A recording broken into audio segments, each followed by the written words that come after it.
নাসিরউদ্দিন পাটোয়ারিকে ডিম নিক্ষেপের পরে আজকে সন্ধ্যার পরেই কঠিন গণধুলাই। এনসিপির কুত্তার বাচ্চারা হিজড়ের মতো পিছন পাশ থেকে গিয়ে আজকে আতর্কিত হামলা করলো। এনসিপির কুলাঙ্গারেরা আজকে জাতীয় পার্টির বিপক্ষে তারা লাগছে। গণভোটে যদি না যাও, তোমরা যদি না বুঝো, দেশ ধ্বংস হয়ে যাবে। গণভোটে হ্যাঁ বলা মানে তুমি কিছু না বুঝে হ্যাঁ বলছো, কারণ ভিতরে সব বলছে সব ভালো হয়ে গেছে। আমি যাবো, আপনার আর কোনো সমস্যা হবে না, সবগুলো ভুল। আমি চ্যালেঞ্জ করে বলতে পারি, ছাত্র শিবির নামিয়ে দেবে রাস্তায়। ভোটের প্রচার শুরুর এক সপ্তাহের মধ্যেই উত্তপ্ত নির্বাচনী মাঠ। সারা দেশে সংঘর্ষ, হামলা আর প্রাণহানির ঘটনা এখন নিত্যদিনের। তবে ঘটনাগুলোকে এখনো বিচ্ছিন্ন হিসেবে দেখছেন পুলিশ। অপরাধ বিশেষজ্ঞরা বলছেন রাজনৈতিক সহিংসতা প্রশ্নের মুখে ফেলতে পারে নির্বাচনকে। আর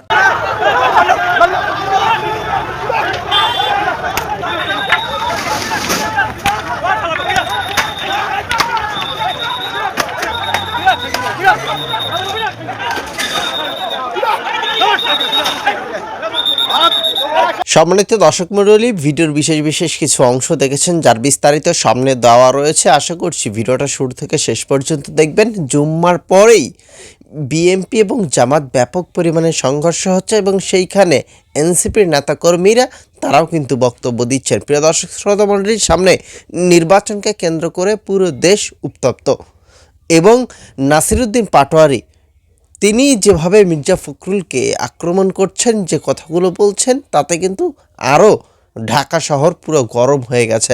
যাই হোক, চলেন বিশেষ কিছু ভিডিও আপনাদের সাথে শেয়ার করি। আশা করছি পুরো ভিডিও জুড়ে আমাদের সাথেই থাকবেন।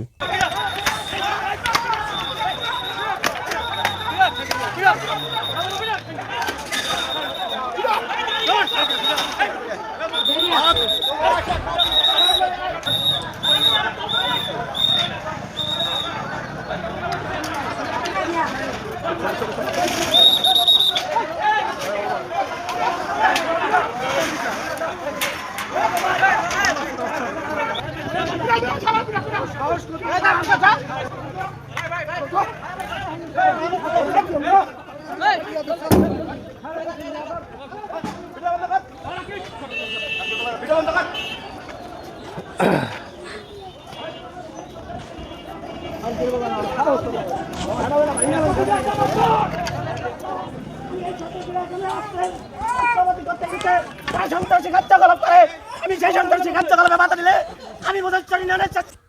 আমার ভাইয়ের রক্ত কেন? আমার ভাইয়ের রক্ত কেন?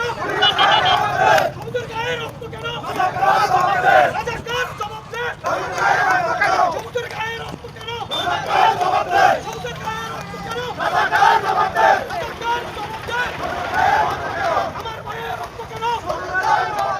সন্ত্রাসীদের রাস্তা না। সন্ত্রাসীদের রাস্তা না। ভেঙে দাও, ঘুরিয়ে দাও। ভেঙে দাও, ঘুরিয়ে দাও। সন্ত্রাসীদের রাস্তা না। আমার ভাইয়ের রক্ত। আমরা এখনও কাউকে আটক করি নাই। পরিস্থিতি আমরা আপাতত নিয়ন্ত্রণে আনতে পেরেছি। পাশাপাশি যারা দুই একজন আহত আছেন তারা হাসপাতালে ট্রিটমেন্টের জন্য পাঠিয়ে দেওয়া হয়েছে। এখন তারা চিকিৎসাধীন ওখানে আছে। পরবর্তীতে আমরা অভিযোগ পেলে আইনগত ব্যবস্থা নেওয়া হবে।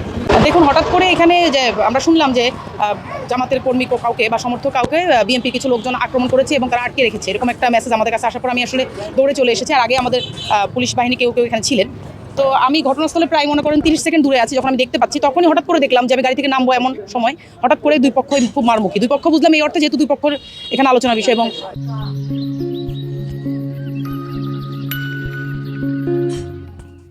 হঠাৎ করে দোকান থেকে চেয়ার টেবিল নিয়ে এসে তারা মারামারি শুরু করলো একটা বিষয়। তো এরপরে কিছুক্ষণ পর সেনাবাহিনী এসে অল্প সময়ের মধ্যে পরিস্থিতি মোটামুটি কন্ট্রোলে এসেছে। তো এখন পর্যন্ত আমরা ঘটনাটা আসলে কেন ঘটলে, ছোট্ট একটা ঘটনা, কোনো সমস্যা নেই, আমরা এটা এখন উদ্ঘাটনের চেষ্টা করছি। তবে আমাদের কানে যে মেসেজটি এসেছে সেটি হলো যে একটি ফেসবুক স্ট্যাটাসের কারণে এই উত্তেজনাটা সৃষ্টি হয়েছে। জামাতের কোনো একজন কর্মী, তিনি সম্ভবত এখানে যিনি মহিলা মেম্বার আছেন, একজন মহিলা মেম্বার, তিনি আর কি টিসিবির পণ্য বিক্রয় করেন, এখানে ডিলার তিনি হিসেবে আছেন। তো তিনি ফেসবুকে না ভোটের প্রচারণা করছেন, এরকম মর্মে একটা স্ট্যাটাস তিনি দিয়েছেন। এরকম তো দেওয়ার কারণেই মূলত বিএনপি সমর্থক যারা আছেন তারা খেপে গিয়েছেন যে একটা মিথ্যা তথ্য আমাদের নামে প্রচার করছে। তো এটার কারণে তারা আসলে আক্রমণাত্মক হয়েছে। এরপরে অল্প সময়ের মধ্যে জামাতের সমর্থক আরও অনেকেই চলে আসলেন বাইক নিয়ে এবং যেটা হয় খুব স্বাভাবিক, তখন বিএনপিরা প্রতিহত করার চেষ্টা করেছে এবং দুই পক্ষ মিলে অল্প সময়ের মধ্যে আসলে উত্তেজনাটা ছড়িয়ে পড়েছে। গণসংযোগ শেষ করে আমি আমার ভাইয়ের প্রতিষ্ঠান, সে হচ্ছে উপজেলা আমির, তার প্রতিষ্ঠানে আসি। তার 5 মিনিট পরেই লিকসন খান নেতৃত্বে বিএনপির 15-20 জন একত্রিতভাবে আমাদের দোকানে আসে। আমরা ভাবছি কোনো বিষয়ে আলোচনা করবে, কিন্তু না, তারা হুমকি ধামকি দিতেছিল। আমি ভিডিও করতে গেছি, এরপরেই তারা বিচ্ছিন্ন হিসেবে দেখছেন পুলিশ। অপরাধ বিশেষজ্ঞরা বলছেন রাজনৈতিক সহিংসতা প্রশ্নের মুখে ফেলতে পারে নির্বাচনকে। আর এখনও অভিযোগের অপেক্ষায় নির্বাচন কমিশন। নিবিড় সহ প্রতিবেদন।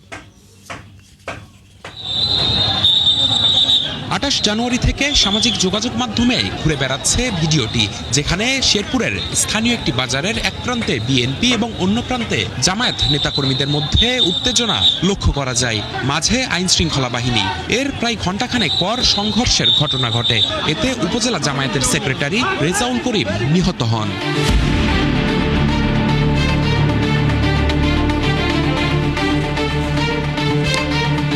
ত্রয়োদশ জাতীয় সংসদ নির্বাচনকে ঘিরে ক্রমেই উত্তপ্ত হচ্ছে নির্বাচনী মাঠ।